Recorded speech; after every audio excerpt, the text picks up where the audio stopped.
Is this not just the cutest little thing? Like, look at their little legs and their little butt, just poking around the cell.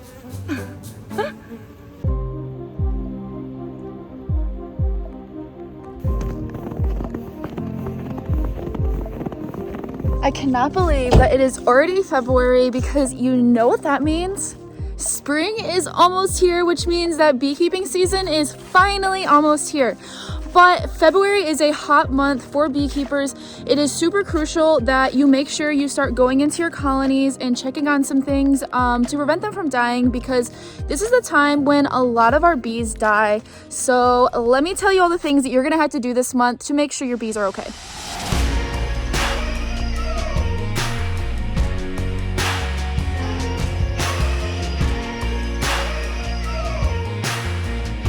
So the first thing is, February is a prime time for starvation for our bees. It's when they start rearing up brood and they really start burning through all of their honey stores and food stores.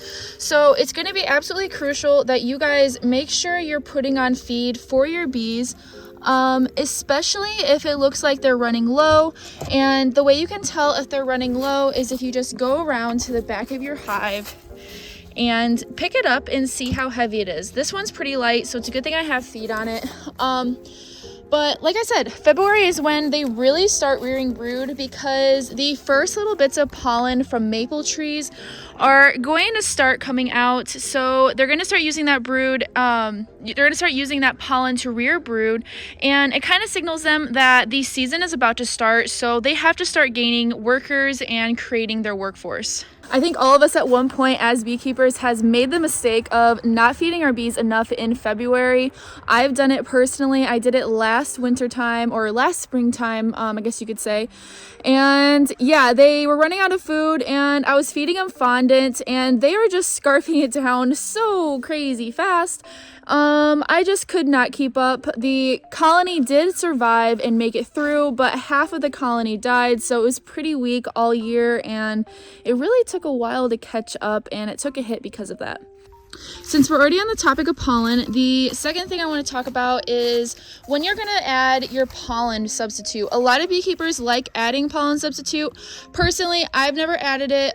This will be my first year actually using it, but I do know that you don't want to add it too early, because if you do, they're going to start rearing brood way quicker than what they need to be for the flows of your season, and that could be detrimental to your colony. That could cause them to collapse because they're not able to support the brood that they're making, because it's going to require a lot of food and they're going to need some sort of flow coming in to feed all of it. So I really like to wait until probably March is when I'm going to start feeding pollen substitute. They should have enough in the colony to get through February, but just keep an eye on this. The third thing you're going to want to do is make sure that your bottom entrances are cleared out. Now, these ones are looking pretty good, but sometimes they can be looking pretty clogged up, and you want to make sure they're going to be able to get in and out. Especially if you don't have an upper entrance, then you're definitely going to want to make sure those bottom entrances are cleaned out. Because they're gonna have to be able to get out to relieve themselves. They've been in these colonies for months on end without being able to defecate, and that can make the environment inside the hive kind of get really uncleanly, and that could cause a lot of problems for the hive, like nosema, which is an infection that's caused by the bees not being able to relieve themselves for long periods of time. It is a bacteria that ends up growing, actually no, I think it's a parasite that ends up growing in their gut and causes them to leave a lot of dysentery all over the place. I actually think that is what's going on with this colony right here. That's why I'm seeing all of these spots, because also when I pick up and I look inside this colony, it's not looking really clean. So I'm thinking this colony collapsed due to nosema, if I had to guess. The next thing that you're going to want to do that can be kind of exciting and kind of sad at the same time is to count how many surviving hives that you do have. They're looking as happy as ever, and so are they.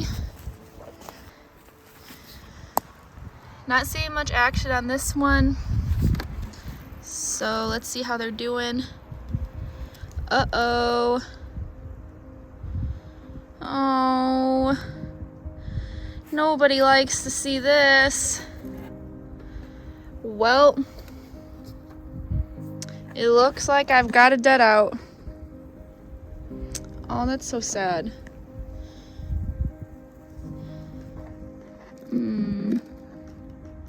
I broke down all of the colonies that ended up dying, so now I'm left with 5 of these nukes.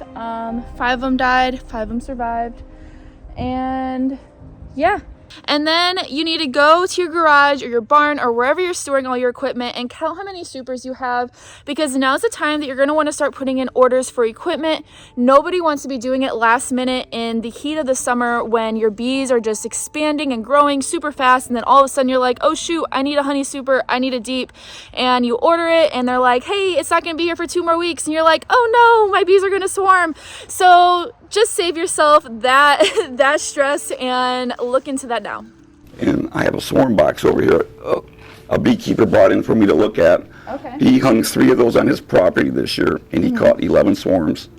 Another thing to start thinking about is swarm traps. So spring season is the time that we have a lot of swarms that will go through all of the local areas, and it would be so cool if you put up a swarm trap and you got free bees. Who doesn't love free bees? I love free bees. Everybody loves free bees.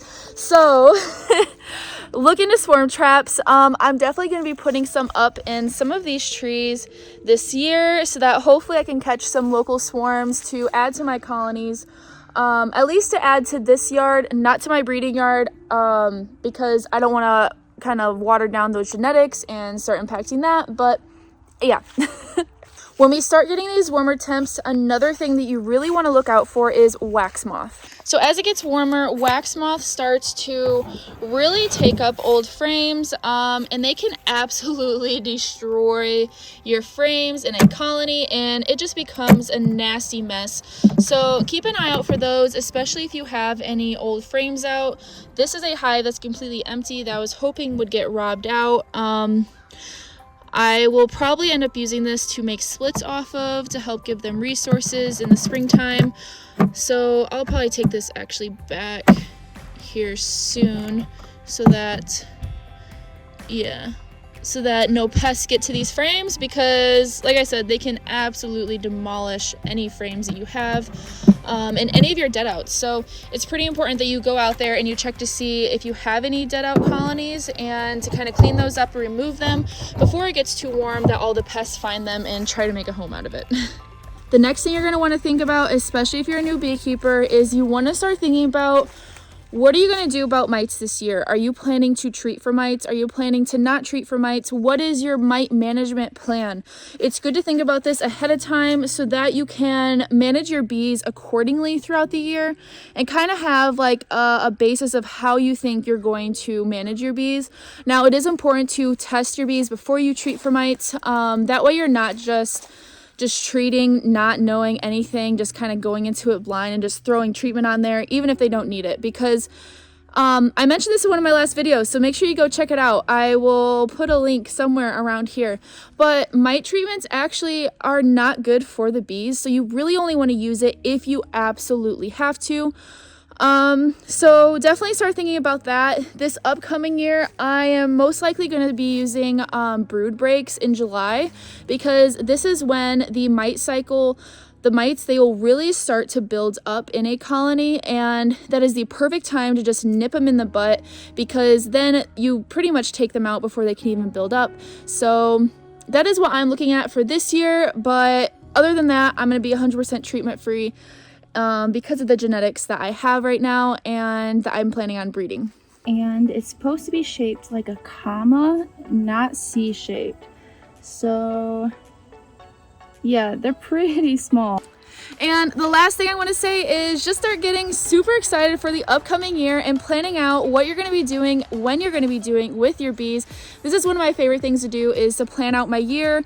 I know not everything usually goes according to plan, but if I learned anything last year, that is to definitely make a plan when it comes to beekeeping.